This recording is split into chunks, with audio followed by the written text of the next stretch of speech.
सुप्रभात बच्चों। कल हम लोगों ने सर्वनाम के बारे में अध्ययन किया था। सर्वनाम क्या होता है, सर्वनाम के कितने भेद होते हैं, सर्वनाम के कितने प्रकार हैं, सर्वनाम की संख्या कितनी है, इसके बारे में हम लोग कल अध्ययन किए थे। और हम लोगों ने पुरुषवाचक, निश्चयवाचक, अनिश्चयवाचक 3 सर्वनामों के बारे में अध्ययन किया था। आज की वीडियो में हम लोग अध्ययन करेंगे निजवाचक सर्वनाम, संबंधवाचक सर्वनाम और प्रश्नवाचक सर्वनाम। ये 3 सर्वनाम का अध्ययन हम लोग आज करेंगे। तो पहला सर्वनाम कल हम बताए थे पुरुषवाचक सर्वनाम। पुरुषवाचक सर्वनाम में हमने बताया था प्रथम, उत्तम पुरुष, मध्यम पुरुष, अन्य पुरुष। ये 3 प्रकार के सर्वनाम हमने चर्चा किया था। निश्चयवाचक में हमने चर्चा किया था पास और दूर का निश्चित बोध। किसी व्यक्ति, वस्तु, पदार्थ के पास और दूर का जो निश्चित बोध होता है उसे हम लोग निश्चयवाचक के बारे में पढ़े थे। इसके बाद अनिश्चयवाचक में हमने बताया था कि व्यक्ति, वस्तु, पदार्थ का बोध तो होता है लेकिन अनिश्चित बोध होता है। अब आज उसी सर्वनाम के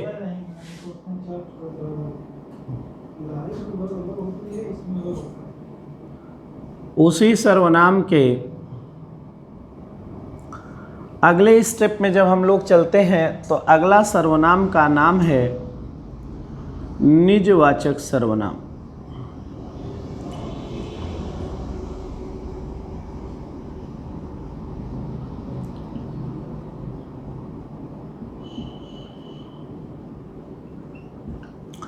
निजवाचक सर्वनाम का आशय है, निज माने स्वयं, यानी कर्ता द्वारा किया गया कथन जिस सर्वनाम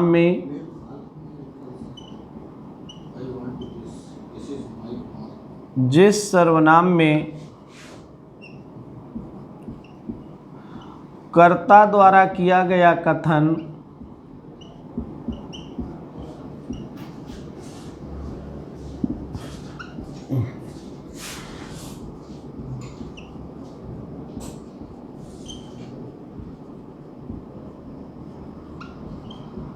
स्वयं का बोध कराता है,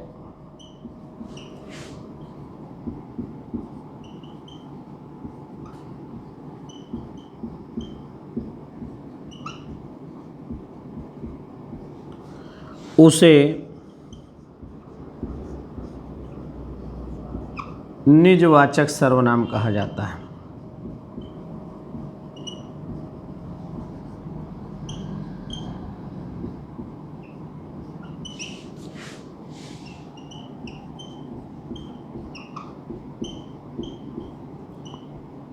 मतलब निकला कि कर्ता द्वारा किया गया कथन, यानी वक्ता द्वारा किया गया कथन। कर्ता जो है वही कौन है? वक्ता। वक्ता द्वारा किया गया कथन जब स्वयं का बोध कराता है, वहाँ किसी और का बोध नहीं करता, अपने आप का स्वयं का बोध कराता है, तो उसी का नाम होता है स्वयं का बोध कराता है, तो उसे हम निजवाचक सर्वनाम कहते हैं।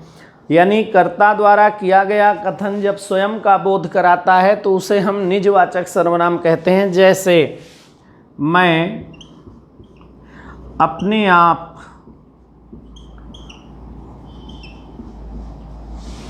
लिख लूँगा।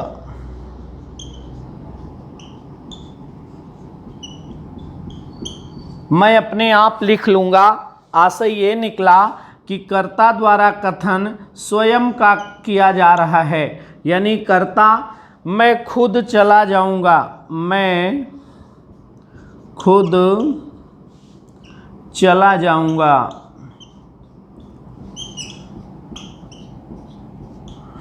मतलब खुद का हो, स्वयं का हो, अपने आप का हो, यानी कर्ता द्वारा कथन मैं खुद चला जाऊंगा, यानी अपने आप का बोध करा रहा है, तो कर्ता द्वारा किया गया कथन जब स्वयं का बोध कराता है, यानी कर्ता का कथन अपने आप के लिए किया जाता है, तो उसका नाम होता है निजवाचक सर्वनाम।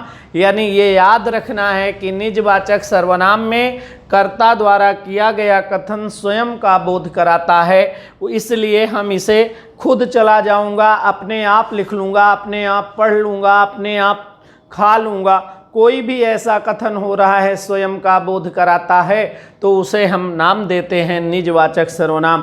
तो जिस सर्वनाम में कर्ता का कथन स्वयं के लिए होता है उसे हम क्या नाम देते हैं? निजवाचक सर्वनाम। आगे देखते हैं।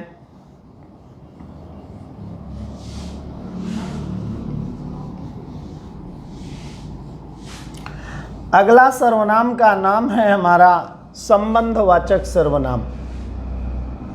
प्यारे बच्चों, संबंधवाचक सर्वनाम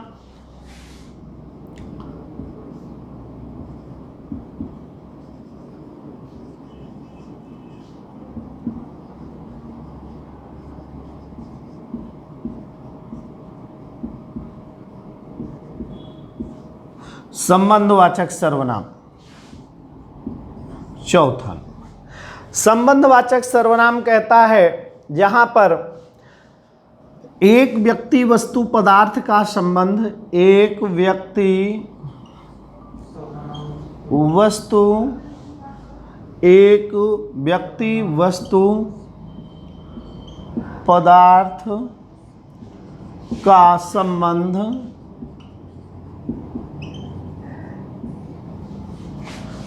दूसरे व्यक्ति वस्तु पदार्थ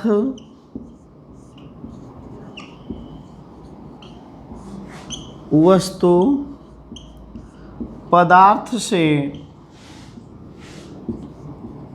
लगाया जाता है,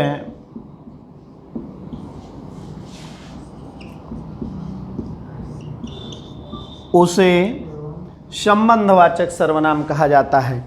यानी एक व्यक्ति वस्तु पदार्थ का संबंध दूसरे व्यक्ति वस्तु पदार्थ के साथ लगाया जाता है, उसे हमारा सर्वनाम कहा जाता है संबंधवाचक सर्वनाम। संबंधवाचक सर्वनाम यानी एक व्यक्ति वस्तु पदार्थ का संबंध दूसरे, कैसे? जैसे यह वही स्थान है जहां प्लासी का युद्ध हुआ।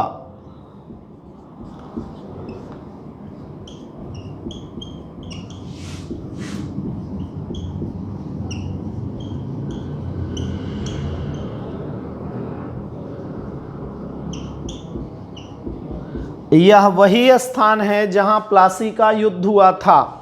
अब यहाँ पर यह वही स्थान है, स्थान का संबंध किससे लगाया जा रहा है? प्लासी के युद्ध के स्थान से। तो यह वही स्थान है जहां प्लासी का युद्ध हुआ, तो इस स्थान का संबंध किससे है? इस स्थान से। यानी एक व्यक्ति वस्तु पदार्थ का संबंध हम उसी से, उसी के दूसरे व्यक्ति वस्तु पदार्थ साथ लगा रहे हैं। हमने कह दिया कि यह वही स्थान है जहां प्लासी का युद्ध हुआ, यानी प्लासी का युद्ध होना उस स्थान का कारण बन रहा है। इसी तरह यह वही लड़का है जिसकी माँ बीमार है।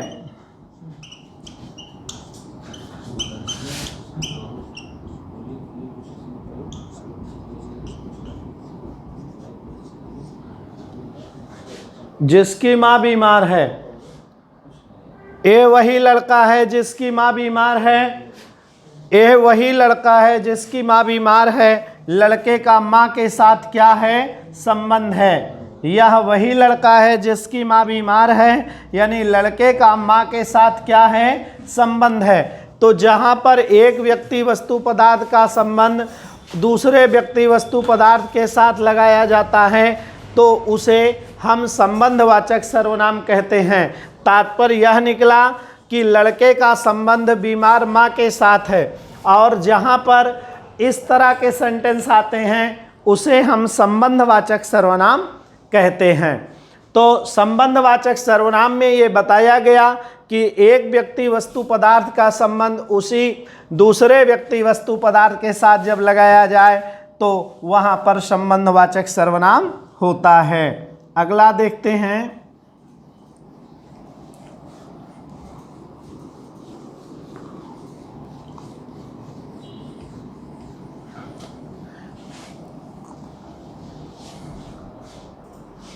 अगला सर्वनाम का नाम है प्रश्नवाचक सर्वनाम।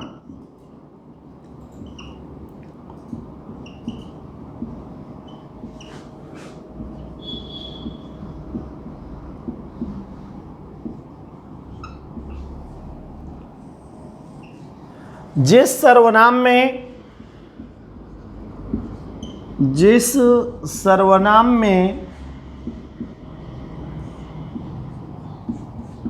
किए जाने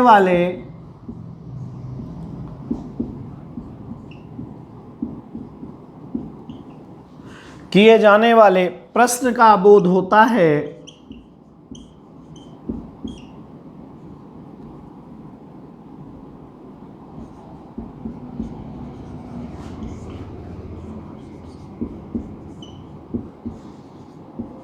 उसे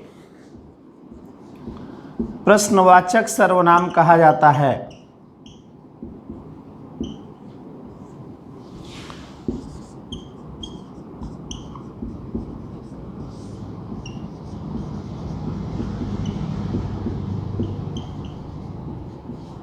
जिस सर्वनाम में किए जाने वाले प्रश्न का बोध होता है उसे प्रश्नवाचक सर्वनाम कहा जाता है। जैसे हमने कहा प्रश्नवाचन कैसे होता है, आप जानते हैं। प्रश्नवाचक प्रश्न करने की प्रक्रिया के लिए, जैसे मेरा नाम रमेश है, आपका नाम क्या। ये देखिए, ये सिस्टम होता है। ये हमारा प्रश्नवाचक होता है। प्रश्नवाचक का मतलब ये। अब इसका आशय है मेरा नाम रमेश है, दिनेश है, सुरेश है, आपका नाम क्या, आप कहाँ रहते, ये उंगली ऐसे। तो जब प्रश्नवाचक बन जाए, जैसे हमने कहा तुम कहाँ रहते हो,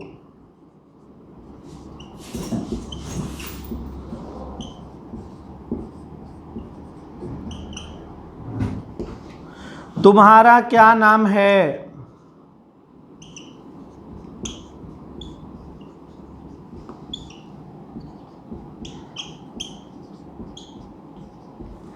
वे कब आएंगे, वे कब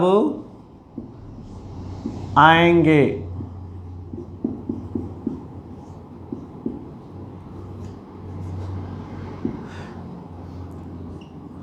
तुम सब कहाँ चले गए थे,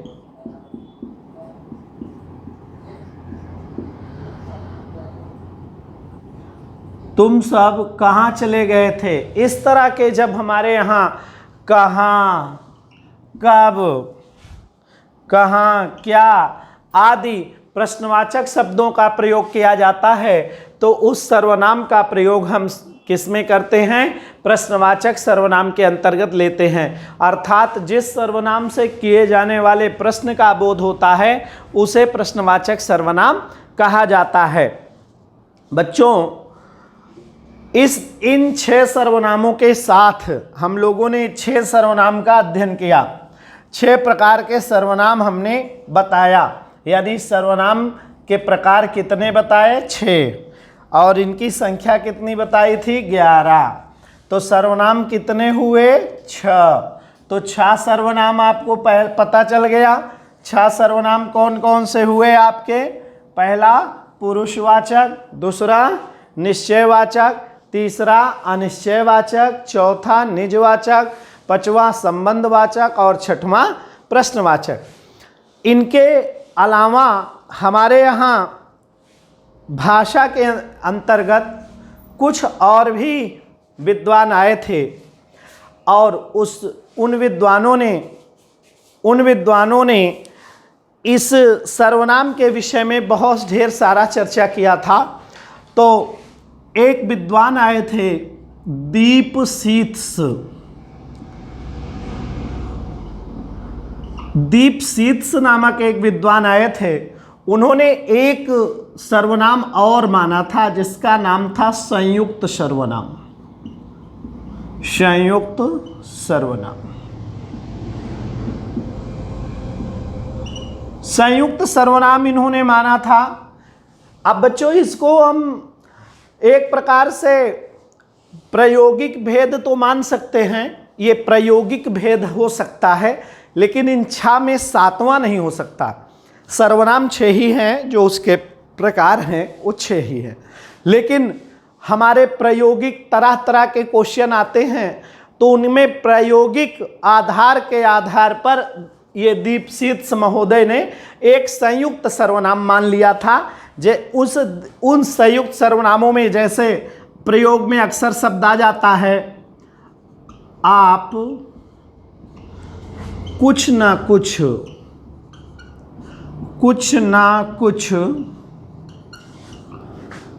जरूर बोले होंगे।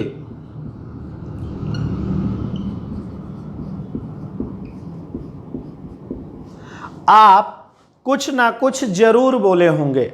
अब यहां पर कुछ ना कुछ शब्द आया है, आप कुछ ना कुछ जरूर बोले होंगे। अक्सर आप लोग बोलते समय एक दूसरे से जब बात करते हैं तो ऐसे शब्दों का प्रयोग आप लोग कर देते हैं कि आप कुछ ना कुछ जरूर बोले होंगे।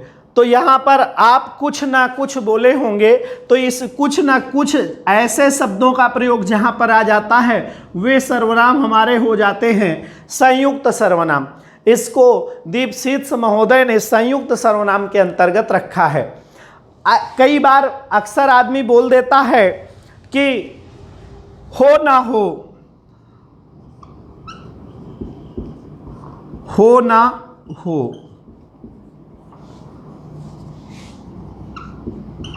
आप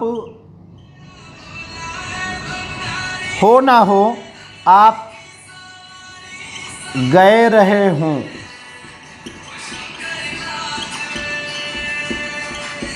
हो ना हो, आप गए रहे हों, यानी वहाँ आप पहुँचे रहे हो। तो ऐसे शब्दों का प्रयोग भी हमारे यहाँ संयुक्त सर्वनाम में ले लिया जाता है।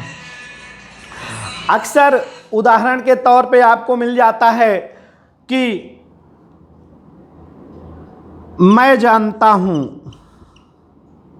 मैं चाहता हूँ।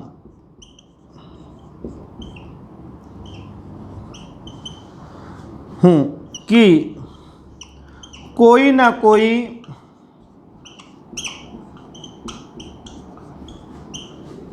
यहाँ रहे। कोई माता पिता हैं, उनकी सेवा के लिए घर में चर्चा हो रही है और कह रहे हैं मैं चाहता हूं कि कोई ना कोई यहाँ रहे। तो भाइयों में चर्चा हो रही है कि मैं चाहता हूं, कोई एक भाई कह रहा है कि कोई ना कोई यहाँ रहे, यानी माता पिता की सेवा के लिए यहाँ पर रहे, कोई ना कोई। अब यहाँ पर देख लिया आपने, कुछ ना कुछ, हो ना हो, कोई ना कोई, यानी इस तरह के शब्द हमारे यहाँ जब प्रयोग में आते हैं तो उसको दीपसीत्स महोदय संयुक्त सर्वनाम के अंतर्गत रखते हैं। बच्चों कई बार इस तरह के हम लोग जो प्रयोग देखते हैं तो परेशान हो जाते हैं कि ये प्रश्नवाचक है कि निश्चयवाचक है कि अनिश्चयवाचक है कि निजवाचक है कि संबंधवाचक है कि प्रश्नवाचक है। तो इनमें से कोई नहीं रहता है, बल्कि वह सर्वनाम क्या रहता है, एक संयुक्त सर्वनाम के रूप में प्रयोग किया जाता है, जिनकी गणना हम इन 6 सर्वनामों में नहीं करते हैं। इन 6 सर्वनामों से पृथक एक अलग है जो प्रायोगिक सर्वनाम के रूप में केवल प्रयोग किया जाता है, जिनका हम केवल प्रयोग कर सकते हैं। तो प्रायोगिक सर्वनाम के रूप में इसका प्रयोग होता है और वह सर्वनाम इस तरह से प्रयोग में आता है, कुछ ना कुछ, हो ना हो, कोई ना कोई, इस तरह से प्रयोग में आता है। तो ऐसा सर्वनाम भी हमारे प्रयोग में प्राप्त हुआ है। तो इसकी चर्चा भी हमने कर दिया। अब हमारे जो 6 सर्वनाम हैं, इन 6 सर्वनामों में प्रयोग करते समय हम लोग जो सर्वनाम आते हैं प्रयोग में, उनको हम लोग किस तरह से प्राप्त करते हैं। देखिए कई बार छा सर्वनाम पहला क्या बताए थे आपको, पहला बताए थे पुरुषवाचक,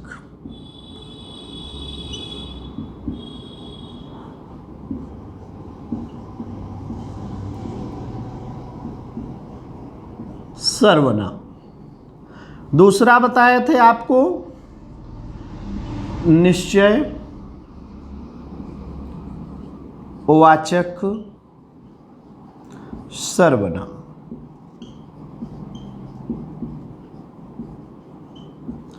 तीसरा आपको बताए थे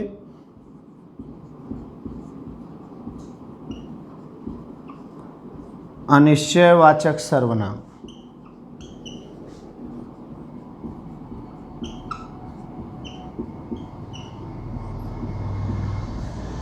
चौथा आपको बताए थे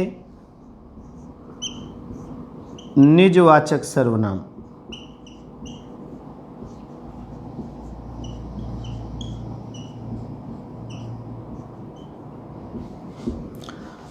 पांचवा बताए थे संबंधवाचक सर्वनाम।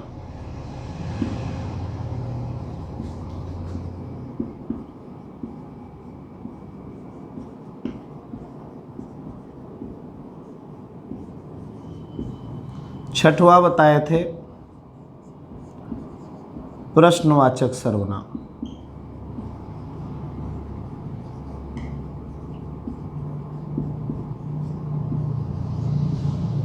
अब ये 6 प्रकार के सर्वनाम हमने चर्चा किया था। इन 6 प्रकार के सर्वनामों के बारे में जो हम लोगों ने चर्चा किया, तो उसमें पहला था पुरुषवाचक सर्वनाम। पुरुषवाचक सर्वनाम में मैं शब्द का प्रयोग आपने देखा होगा, फिर इसी में आपने तू शब्द का प्रयोग भी देखा होगा, फिर यह वह का भी प्रयोग यहाँ पर आपको मिला है। अलग से लिख देते हैं, मैं, तो, यह, वह, तू या तुम दोनों हो जाता है। कुछ, कोई का प्रयोग भी इसमें आया है। क्या, कौन का प्रयोग आया है।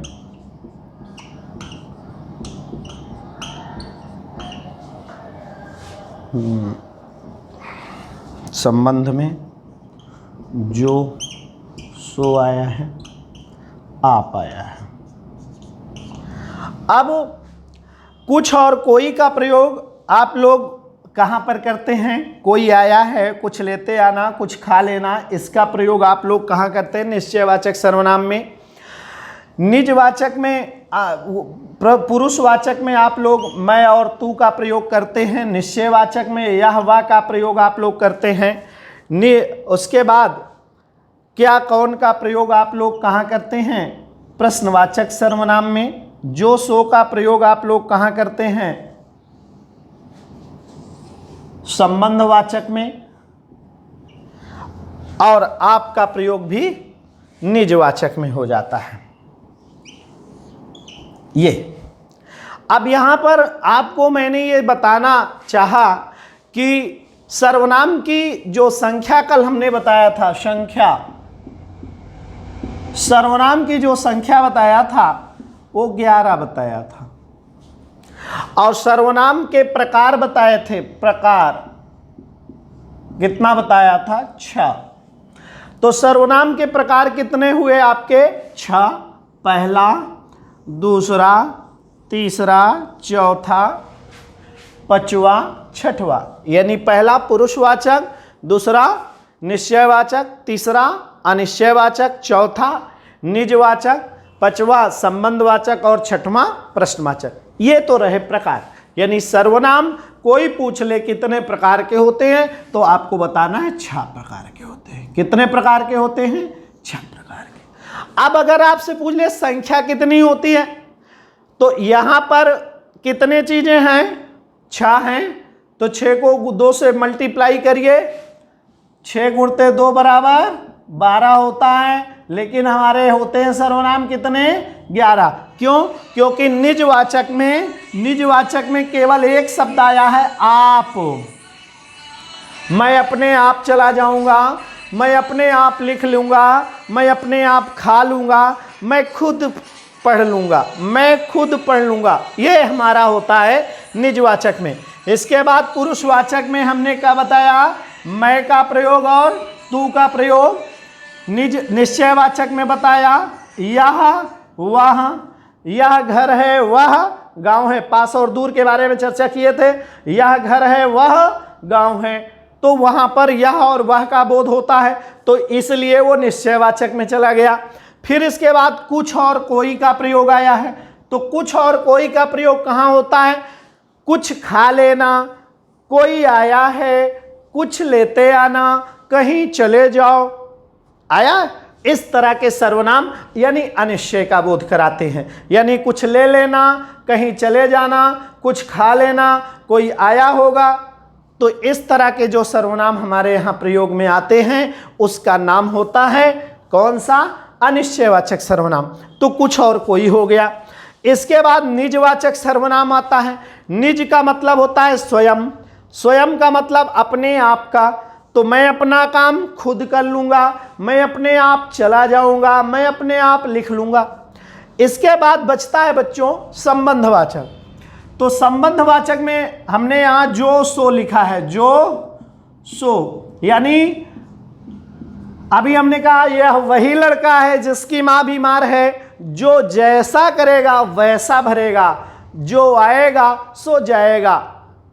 जो सो यानी एक सेंटेंस को दूसरे सेंटेंस से जोड़ने के लिए यथा नामः तथा गुणः। अब यहां पर जो और सो एक दूसरे के संबंध का बोध कराने के लिए आए हैं।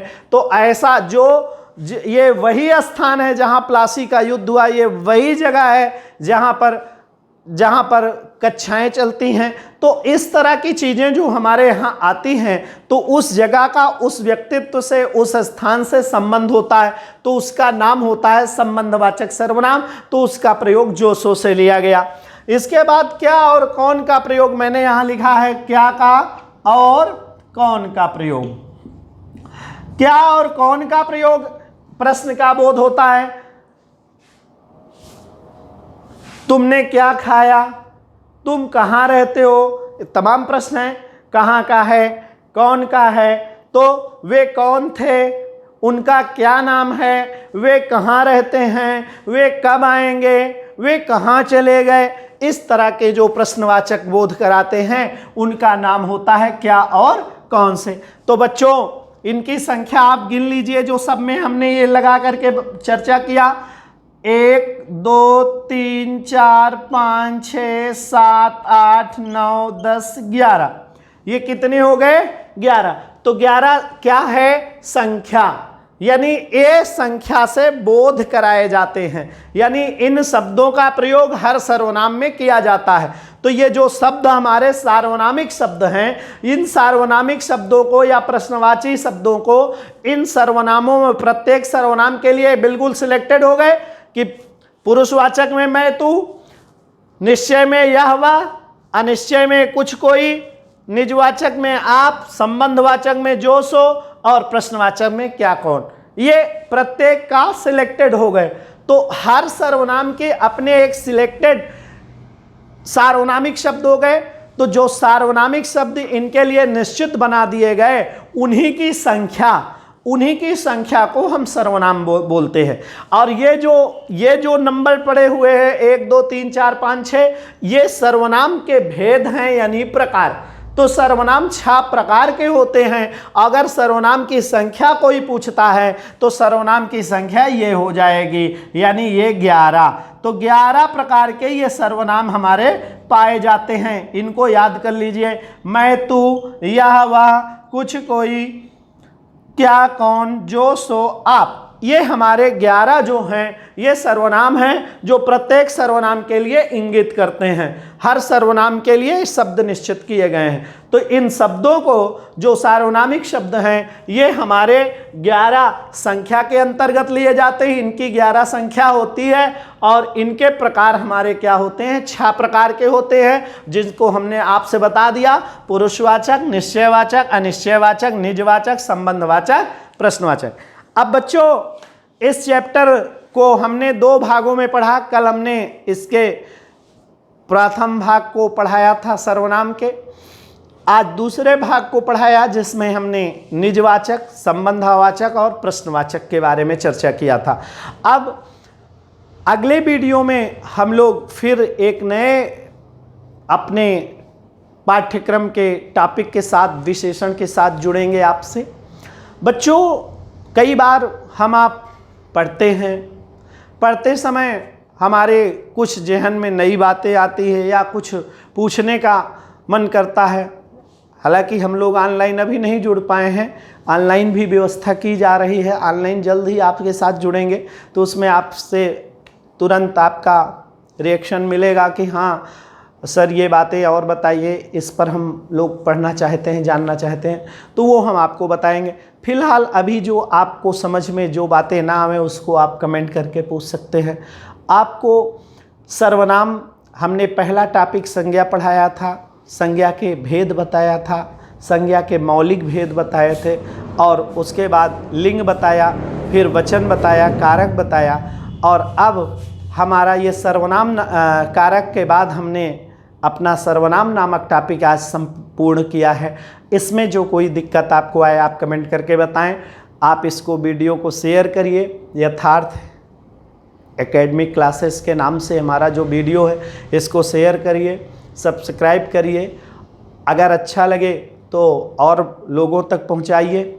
हम आपसे इसी तरह मिलते रहेंगे और आपको अपनी इस सरस्वती द्वारा दी गई ज्ञान गरिमा को आप तक पहुंचाते रहेंगे।